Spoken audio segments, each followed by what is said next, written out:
kimwe nk'uko umunyanamibiya wese ushatse gusura Amerika n'ibindi bihugu by'i Burayi agenda agatondeshwa umurongo munini ategereje visa, niko n'undi wese uturutse muri ibihugu by'i Burayi na Amerika bizaza bimugendekera igihe aje muri Namibia. Iki ntabwo ari ikibazo cy'ubukerarugendo gusa, ahubwo ni ikibazo cya politiki igamije guca agasuzuguro k'abanyamerika. Abakerarugendo bo mu bihugu by'i Burayi na Amerika bamaze igihe kirekire bemererwa kwinjira no gutembera mu bihugu bya Afurika biboroheye ndetse bitanabasabye visa.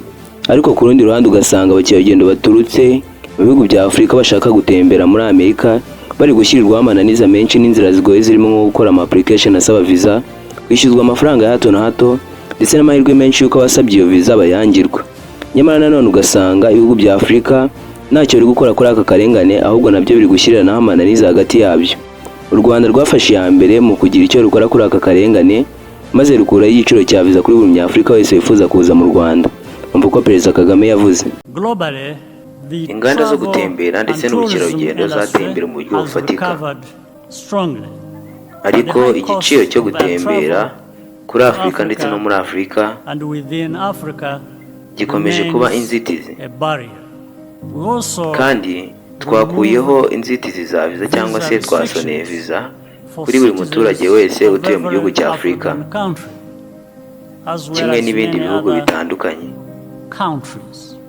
Kugira ngo byumvikane neza hatagira ubyibeshyaho, buri muturage uwo ari we wese wo mu gihugu cya Afurika ashobora kujya mu ndege ikamuzana mu Rwanda igihe cyose abyifuza, ndetse yamara kugera mu Rwanda ntihagire ikintu na kimwe tumwishyuza kugira ngo yinjire mu gihugu cyacu. Abenshi murabizi ko kugira ngo winjire mu kindi gihugu kitari icyawe bisaba visa. Visa ni uruhushya cyangwa uburenganzira uhabwa n'igihugu kitari icy'amavuko yawe rukwemerera kwinjira muri icyo gihugu. Nubwo bimeze gutya ariko bitewe n'ubwumvikane cyangwa ubucuti hagati y'ibihugu, hashobora kubaho ubwumvikane ku buryo umuturage uva mu gihugu kimwe yinjira mu kindi bitamusaba visa, ahubwo akerekana pasiporo y'igihugu avukamo. Pasiporo yo rero ikaba ari icyangombwa cyangwa dokima uhabwa n'inzego zifitiye ububasha mu gihugu uvukamo. Icyo cyangombwa kikaba kiguha ububasha bwo gusohoka ndetse no kugaruka mu gihugu cyawe cy'amavuko nta nkomyi. Pasiporo kandi bavuga ko hari nk'indangamuntu ikuranga mu gihe uri mu gihugu cy'abandi. Mu gihe rero ibihugu byinshi bya Afurika byakuriyeho visa ibihugu byinshi by'i Burayi na Amerika, ku rundi ruhande bo bazigumishije abaturage baturutse mu bihugu bya Afurika ndetse ahubwo banongeraho amananiza menshi. Ibihugu byinshi bya Afurika byakomeje kwirengagiza aka karengane, ariko Namibia yabaye igihugu cya kabiri nyuma y'u Rwanda cyarwanyije aka gasuzuguro k'abanyaburayi ndetse n'abanyamerika, maze nayo ikuraho visa y'ubuntu ndetse inashyiraho amananiza menshi ku bakerarugendo b'abanyaburayi ndetse n'abanyamerika. Mbese aho Namibia ntabwo yaba iri kwikora mu isunzu kubera ko abakerarugendo benshi yakiraga baturukaga muri Amerika, ndetse ubukerarugendo bukaba ariyo nkingi y'ubukungu bwa Namibia. Bana nanjye kugera ku musozo kugira ngo usobanukirwe. Hagati aho reka mboneraho kugusaba gukora subscribe kugira ngo nje mu muryango mugari wa Newamenye TV, ndetse ushaka kwinjira muri groupe ya WhatsApp yacu aho duhura tukaganira ku bintu bigezweho mu Rwanda, hanze y'u Rwanda, amakuru ya politiki, imyidagaduro ndetse n'imikino. Nabashyiriye link yo kwinjiraho hasi muri comment. Binyuze mu itegeko rya leta ya Namibia iyobowe na Perezida Netumbo Nandi Ndaitwah uheruka gutorerwa mu byumweru bike bishize, akaba ari nawe mugore wa mbere uyoboye iki gihugu mu mateka yacyo. Iri tegeko yashyize hanze rigena ko buri muturage wese uturuka mu gihugu cya Amerika n'ibindi bihugu by'i Burayi ategetswe gusaba visa mbere yo kuza muri iki gihugu. Iri ni itegeko rikuye ryari rimaze igihe kirekire ryemereraga abakerarugendo baturutse muri Amerika kuza muri Namibia bitagombereye gushaka visa. Ibi byaturutse kuba Perezida wa Amerika Donald Trump mu minsi yashize yarashyize hanze liste y'ibihugu abaturage babyo bemerewe kujya muri Amerika bitabasabye visa.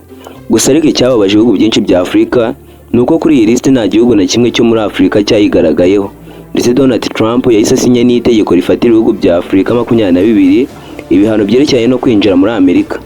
Ibi bihano byasize ibihugu bya Afurika nka Libya, Somalia na Sudani kuri red list. Bishaka kuvuga ko umuturage uwo ari wese ushaka kujya muri Amerika aturutse muri kimwe muri ibi bihugu atazabyemererwa ku mpamvu iyo ari yo yose.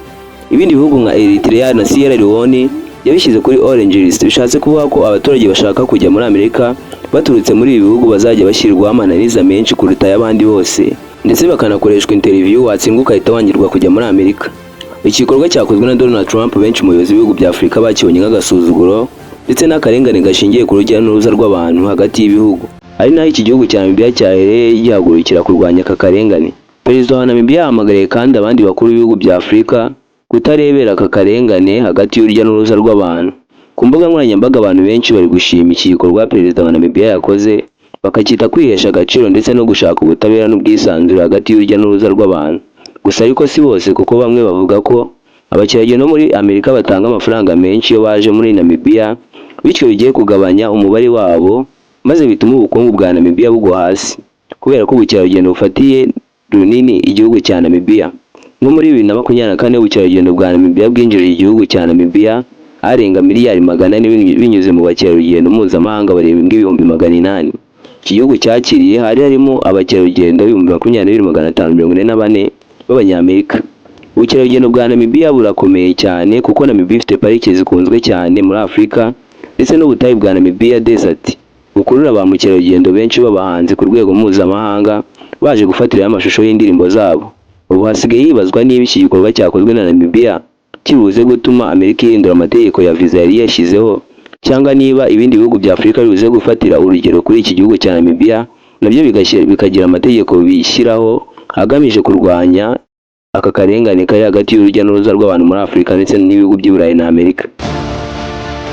Ni naho nsoreje ikiganiro n'abategurira uno munsi, mboneraho kubashishikariza gukora subscribe kugira ngo tujye tubana buri munsi.